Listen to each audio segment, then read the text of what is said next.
No, I don't believe in all that kind of stuff. I think it's we need a vacation so bad.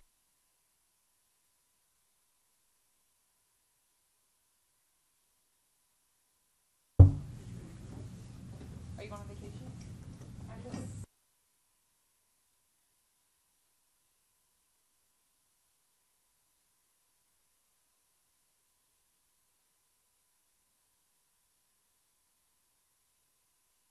Work. Oh, since you're saying since I started working.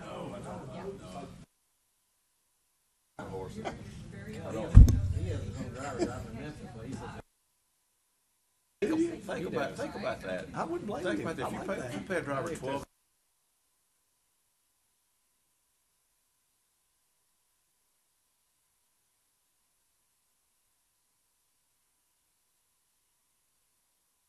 Not today. Well, if you got work to do. Not today. I need a driver tomorrow when I go to He should let you borrow his. Drive you around the Oh, city. I got you. See my new. I got you. Come pick you up from the hotel. And, yeah. Cut up that status here. To keep me entertained. Nice. They Yeah. do that and he's in the used car. You in the new. Hey, what did Mr. Chairman just say? We're giving it away. He sells used cars to make money, right? That's why I don't. That's why.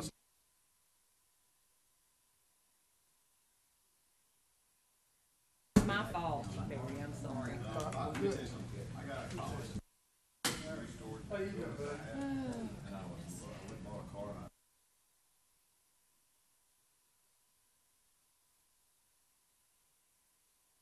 That's it. How's everything on the hill? Crazy, It eh? was crazy. It's calmed down now.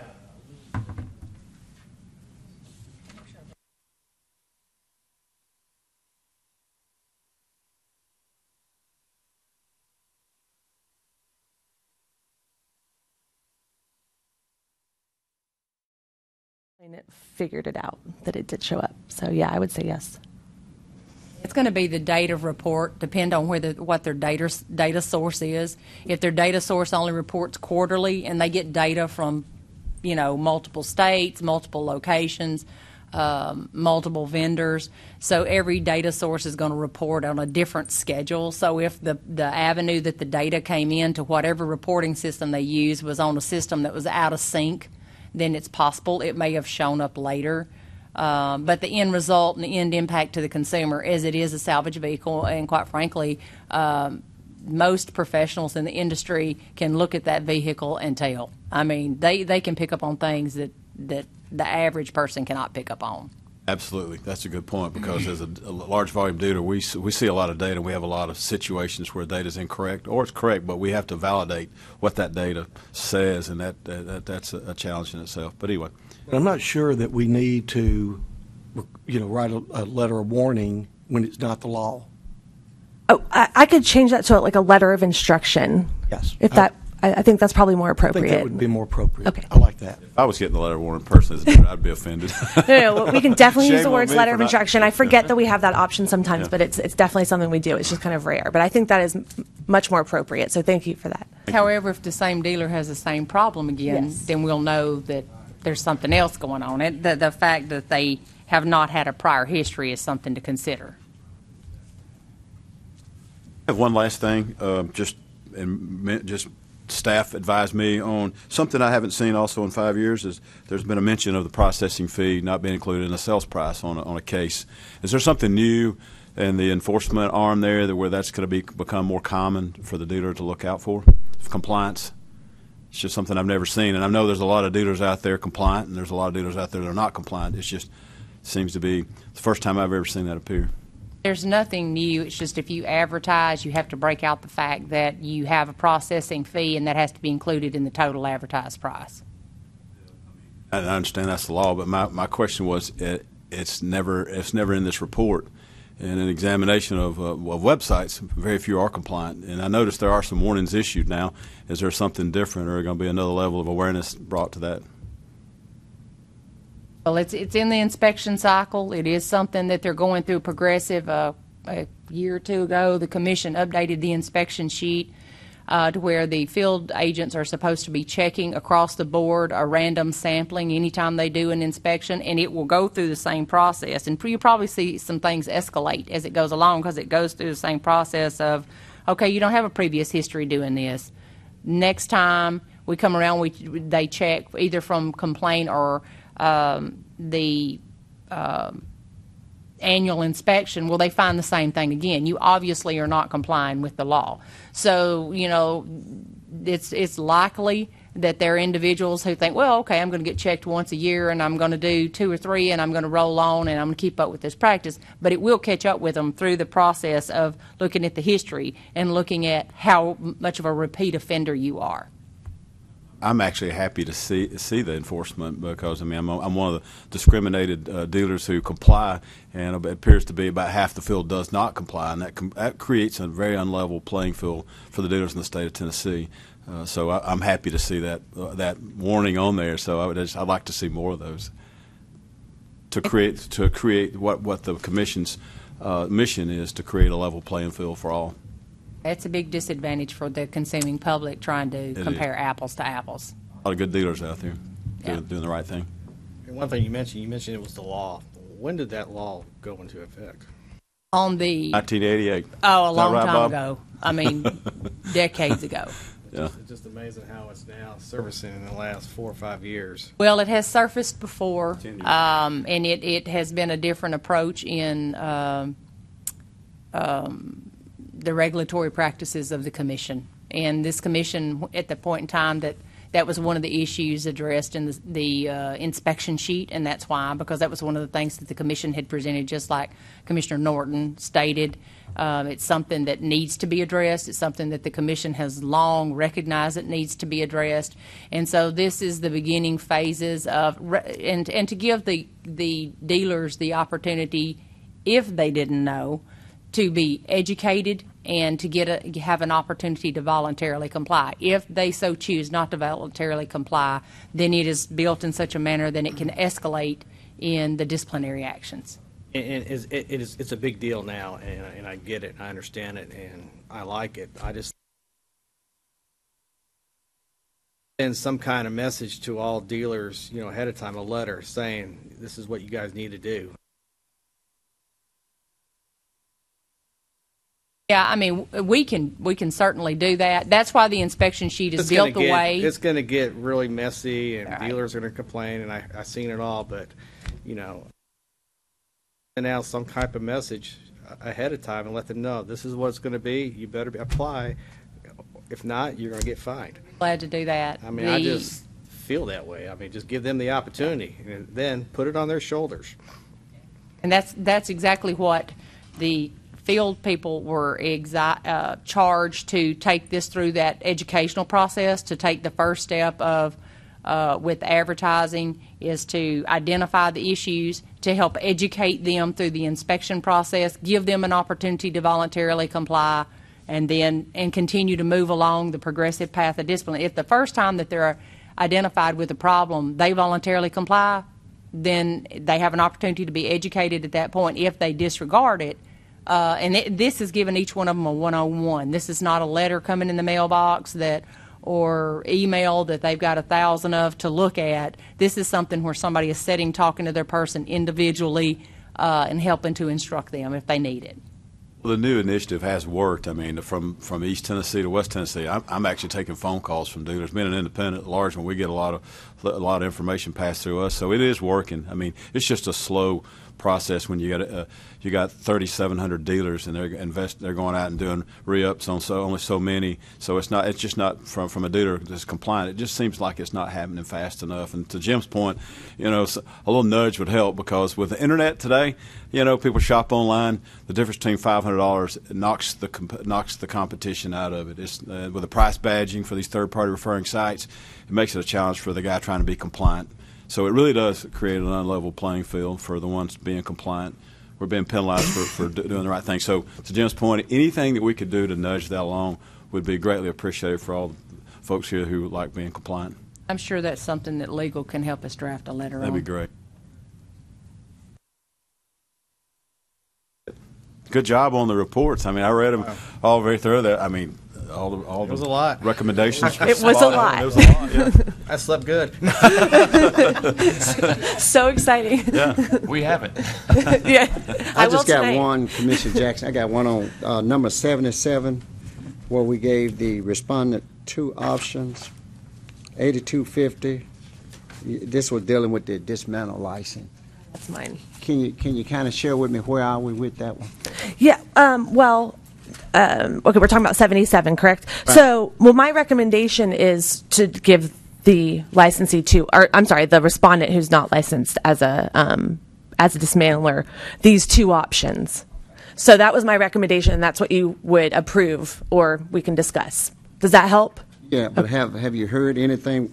Have they decided which one they're going to take? Oh, no. Like, you would have to authorize it, and then I would give them those options. Okay. So that was I thought that would be a good penalty. It's a good penalty. It's with two. Good penalty. That way, they can't really complain Well, either they way. got two. They got two options. I think I know which one they're going to pick, but we'll Okay. see. Okay. Ask, Sure. Can I add to Sure. that? Well, I know 107, we're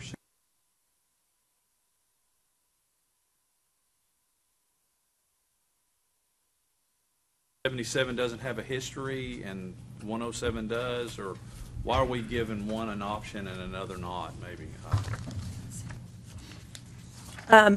77, they don't have a license at all. They have a dealer license, but they don't have a dismantler. So they haven't, we want to give them one chance to get that license because otherwise I would just be adding to the fine. Because they're not licensed. So this way, I figure we offer them a really hefty fine, or we say get licensed, and they probably will get licensed. But with 107, they're licensed, and they've been licensed, and they're continuing to violate the law. And I think it's come to a point where they're not going to stop. So that's why my recommendation was to revoke.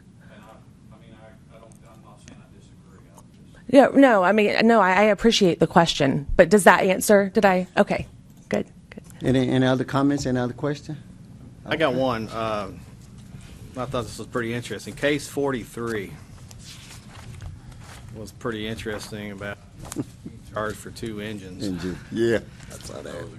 I mean,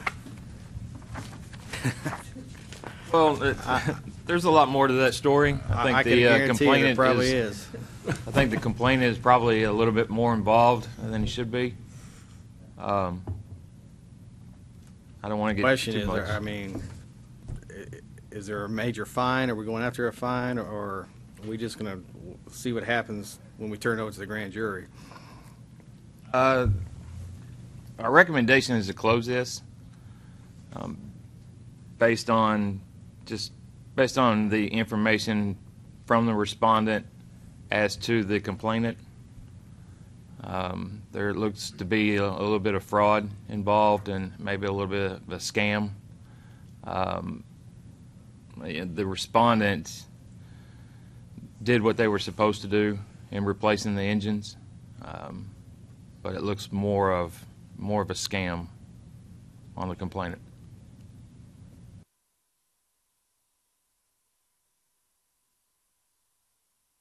Put in litigation monitoring if that's something they feel more comfortable with.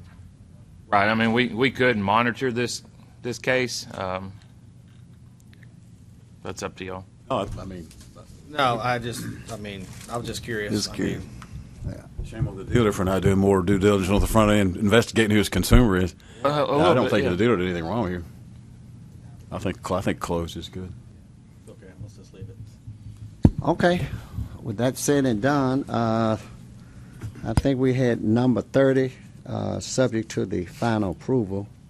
We had a change to close number 30 on the document, and had a lot of discussion about the salvage, and I think Commissioner Norton just wanted to recommend to the staff to look close at these salvage vehicles.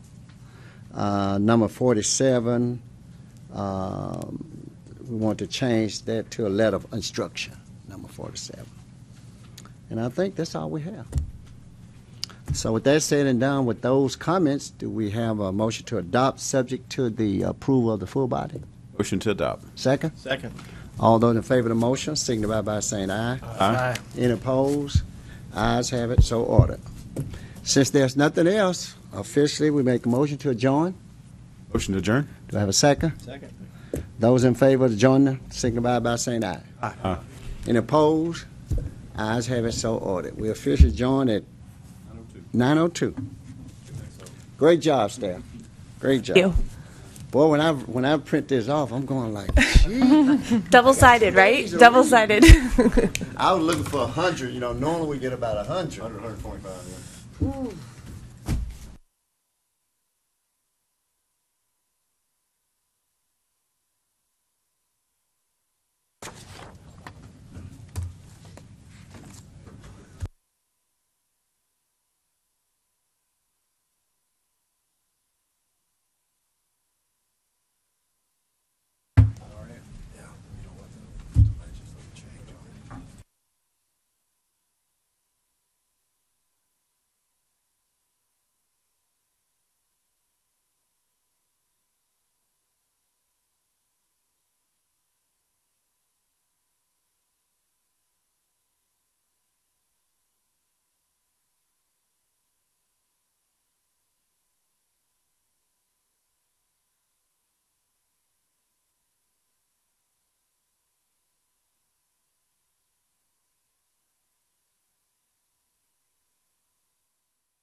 At 9:08. And Executive Director Shaw, will you call the roll? Chairman Roberts, Here. Commissioner Lee, Commissioner Galvin, Here. Commissioner West, Here. Commissioner Fox, Commissioner Kramer, Commissioner Jackson, Here. Commissioner Melton, Commissioner Murray, Here. Commissioner Norton, Here. Commissioner Vaughn, Commissioner Tomaso, Here. Commissioner Levy, Here. Commissioner White, Commissioner Evans, Commissioner Barker, Commissioner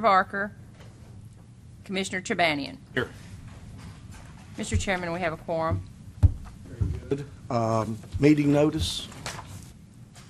This meeting's date, time, and location have been noticed on the Tennessee Motor Vehicle Commission website, included as part of this year's meeting calendar since October 15, 2018.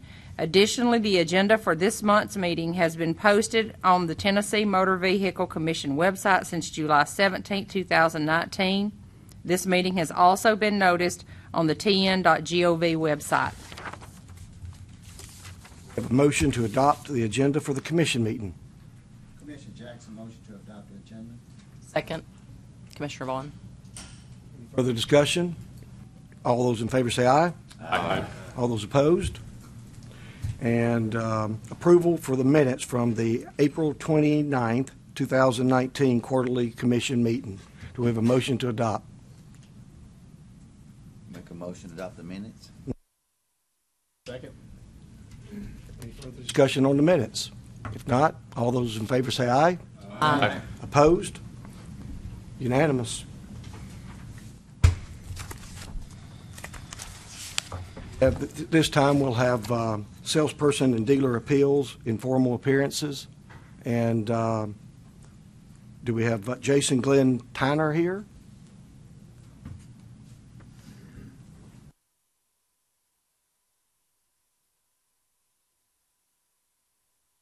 Here we go to the next one. Or- Chairman Roberts, Yes. I think we need to get a motion to adopt the recommendation of the. Okay.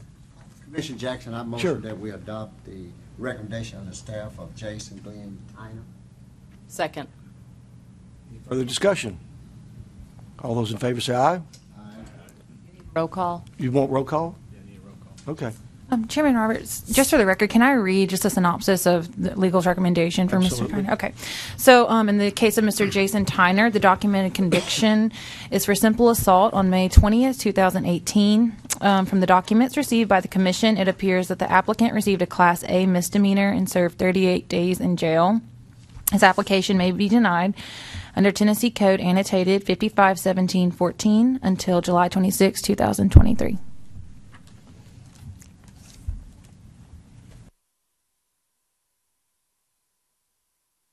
Need to have a roll call vote. Executive Director, will you? Yes, Mr. Chairman. Yes. Commissioner Levy? Motion to uphold the denial on an appeal. The appellant's not here.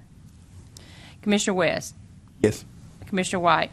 Yes. Commissioner Murray? Yes. Commissioner Chibanian? Yes. Commissioner Fox? Yes. Commissioner Galvin? Yes. Commissioner Norton? Yes. Commissioner Vaughn? Yes. Commissioner Jackson? Yes. Commissioner Kramer? Yes. Commissioner Evans? Yes. Commissioner Tomaso? Yes. Chairman Roberts? Yes. Motion carries. We have Joshua Murner here. Yes, sir. Would you come up? Chairman Roberts, may I read a brief synopsis of? Yes. Okay, in the case of Mr. Joshua Murner, the documented conviction is for simple assault on August 31st, 2018. From the documents received by the Commission, it appears that the applicant received a Class A misdemeanor on February 8th, 2019, and was ordered to 4 years of supervised probation. This application may be denied under Tennessee Code annotated 551714 until February 8th, 2028. Let's speak to us at this time. Yes, sir. Okay. I was going through a little bit of a bad spot there. I found an outlet as far as I would like to get my sales license to be able to work for the state of Tennessee selling vehicles. I think it would be a good opportunity for me. I'm really good with people, and I would just like this chance, sir. Members? I have a few questions for you. On your application, it asked the question of, have you ever been convicted of a crime? And you answered no. Did you fill that out yourself? Yes, ma'am.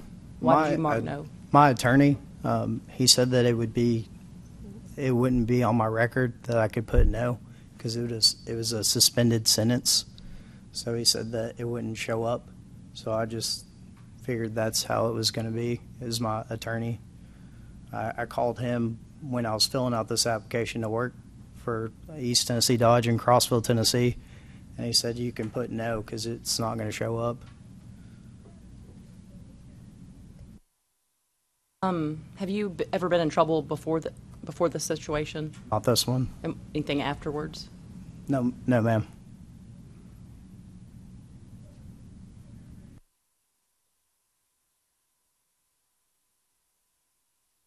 Without going in a lot of detail, just with the assault, can you tell me a little bit about that? What It's a stupid bar fight, sir. what now? Bar fight, sir. Bar fight? Yes, sir. Okay. I mean, when you say it's a bar fight. No, sir.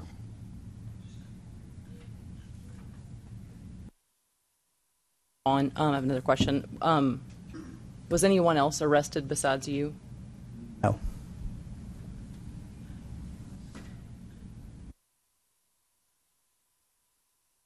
So, what jobs have you held over since you've been in the workforce? Yes, sir. Before I applied at East Tennessee Dodge in Crossville, Tennessee, I was working for Sprint, and I was crushing sales. And, I just figured there's some bigger fish to fry, in a sense.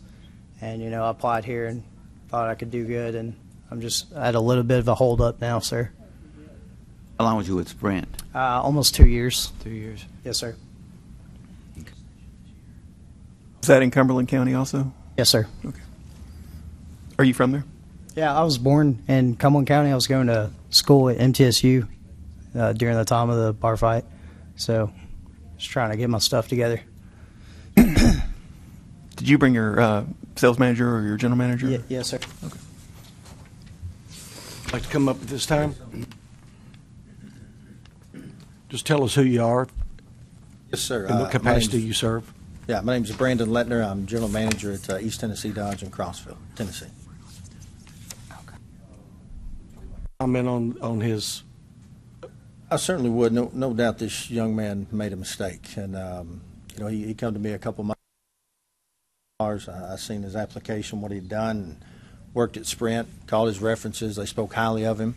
Then we had an issue getting the license. So he asked if there was something else he could do. So this young man's been working as a porter and just absorbing any information he can about the car business. He'll clock out and stick around just to observe and learn and train.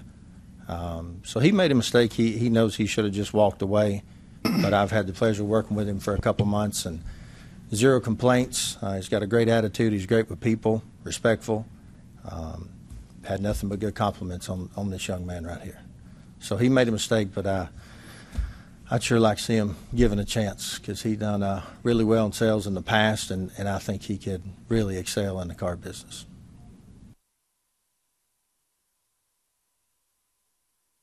Comments from the commission? Other than I want to make a motion. You do? Yes, sir. I motion that we grant him his license. Commissioner Second. Jackson. Second. Commissioner Norton. Any further discussion? Can we have a roll call vote? Commissioner Levy, Yes. Commissioner West, Yes. Commissioner White, Yes. Commissioner Murray, Yes. Commissioner Tribanian, Yes. Commissioner Fox, Yes. Commissioner Galvin, Yes. Commissioner Norton, Yes. Commissioner Vaughn, Yes. Commissioner Jackson, Yes. Commissioner Kramer, Yes. Commissioner Evans, Yes. Commissioner Tomaso, Yes. Chairman Roberts. Yes. Motion carries. All Congratulations. right. Congratulations. Okay. That's it. Thank you, guys. I appreciate it. Stay out of the bars. Thank you. Because he's young. Yes, sir. You ready to go? Thank you. All right, Executive Director Shaw, you got a report for us? I do, thank you. Actually, do they have the updated version of the report? Okay, all right. I just wanted to make sure they had it. We were reading from the same page. Thank you, Commissioners. Since the last Commission meeting in April 2019, the following activity has occurred. The dealers opened or relocated last quarter were 65. Active licensees as of July 8, 2019. Dealers was 3,703, which is down from the previous month. Applications in process, 21, which is down from 31 in the previous cycle. Manufacturers stayed consistent at 138. Auctions consistent at 28. Representatives, 642, which is also consistent. We do have a decline in salespersons from 17,059 to 16,927. Dismantlers, we're seeing a slight decline from 266 to 259. RV dealers, also a decline from 46 to 39. RV manufacturers, 69, previously 74. And motor vehicle shows and permits, 5 were issued for the previous cycle. So across the board, we're pretty much seeing a slight decline in this particular quarter. The complaint report, open complaints from April 2019. Number of complaints opened were 180. Number of complaints closed, 176. Annual sales report cycle has completed with the vehicles reported sold in 2018 at 1,314,742 at this point. Recreational vehicles sold in 2018, 9,212. Total online annual sales reports collected 3,392, and the late annual sales report collected 962 with a total late penalty collections of $96,200. Performance metrics taken from our June CFG, or Customer Focused Government Report. Average number of days to license at that point was 2.9, which we are quite proud of. CFG goal, we're at 127% on reporting, and then compliance, we were at 94.45% as of June 30th, 2019. The manufacturer, the MVC customer satisfaction rating for April 2019 to July 2019 was at 97%. Disciplinary action report, total collected $9,800, with the previous meeting being $12,550. Online adoption across all professions was at 80.47% online adoption for all the 1010. Again, that's all new applicants. That doesn't include renewals and transfers and a lot of the other transaction types we do, but the types of things that would put you to work. We're at 80.47% as of July 12, 2019. The state is currently going through its fiscal year closeout. As you know, the fiscal year for the state closes June 30th each year, so the state is still going through that final process to know exactly where we end up on our financials for the year. Outreach since the last meeting, I have attended, and Jason Gillum has also attended the county clerk retreat in May, where we spoke to them about the annual sales report. And the county clerks have really assisted us and been a great service to the dealers across the state, especially those who don't have the ability to use the internet. So we've been able to engage them and get them to help us when they have a customer or client in a county that just does not have that ability. So we spoke with them, and as we do every year, to help prepare them and help alleviate some of the frustration for the dealers. Teen driving camp and driver safety, I participated in that in partnership with the Department of Safety and with the insurance division within the Department of Commerce and Insurance to help educate young drivers as far as safety practices. It was a 3-day long camp. Very productive and very engaged students. I would encourage the dealers next time, if any of you that want to be involved, and we did have some that participated, to be involved, because it's just it's a great opportunity to educate young drivers. I also spoke at the AMBA, American Association of Motor Vehicle Boards and Commissions, Motor Vehicle Administrators regional meeting in Texas about a month ago on subscription services. That's become my topic, I guess, because Tennessee we see a lot of piloted programs here, so it's something that's branching out into other states, so they ask me to speak on that frequently.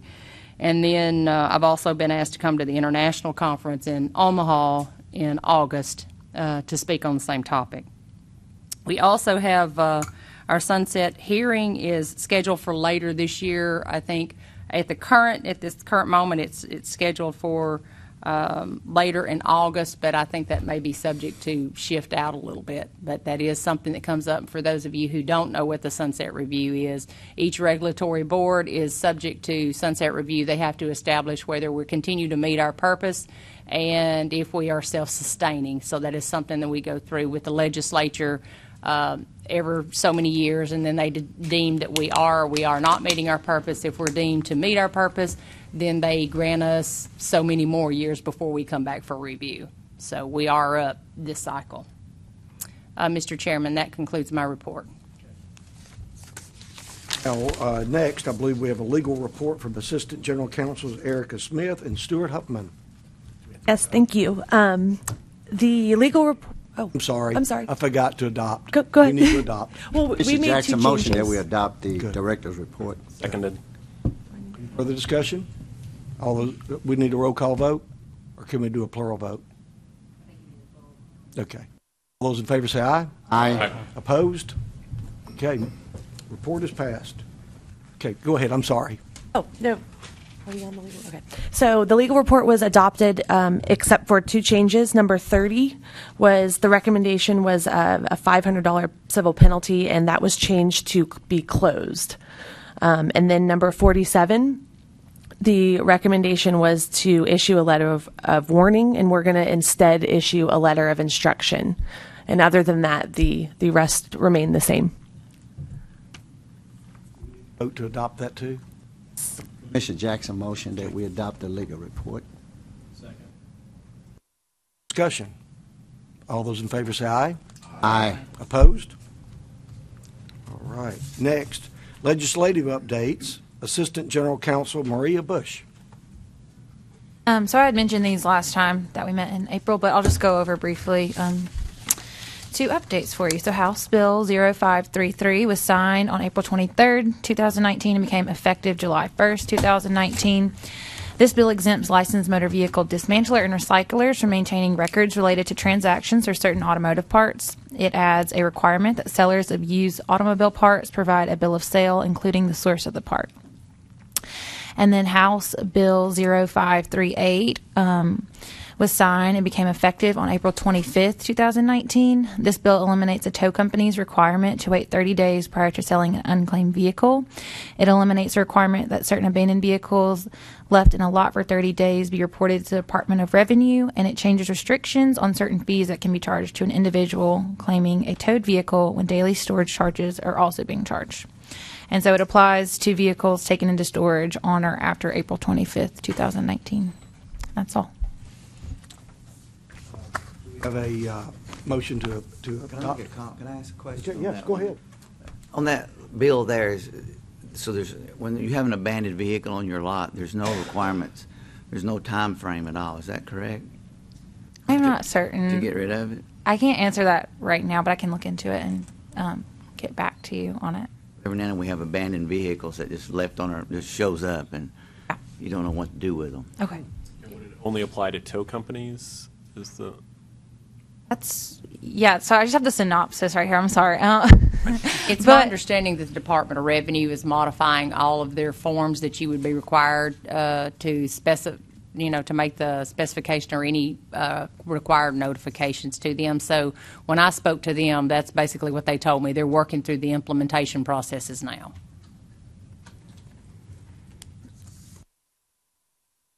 Just for Commissioner Jack's observation, I couldn't find the legislative report on the tablet here. It's here. We can distribute that. Just because I didn't see it. Absolutely, yeah, we can send that out for sure. Just because I didn't see it, that don't mean that I disagree with what you said. Absolutely. I just couldn't find it. Yeah. Okay. Do we have a motion to adopt the legislative updates? Commissioner Jackson motion to adopt the legislative report. Discussion? All those in favor say aye. Aye. Opposed? And committee reports, I don't believe we have any reports on it. Business, any new business?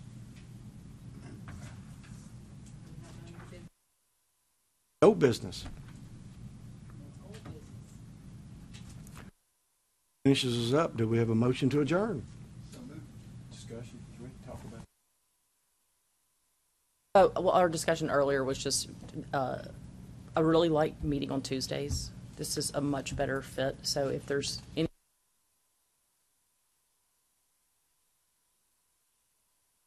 The opportunity is great because we're at that point where we start to formulate a calendar and then send to you guys. So I know, Jason, I've already discussed that as far as setting it, and usually you vote on it in October.